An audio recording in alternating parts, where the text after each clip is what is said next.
To get custom font on the Realme 16 Pro 5G, first of all you will need to open settings on your device.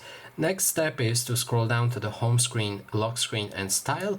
When you enter it, we can navigate to the font options right here, and that way you'll be able to switch between different fonts.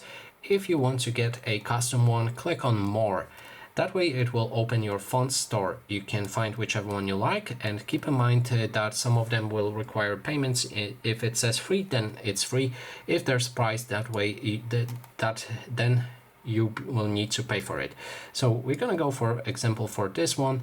After clicking on apply, it will ask you to log into your Realme account if you are not logged in already. If you are, then it will you'll be able to apply the font. If not, you will need to log in.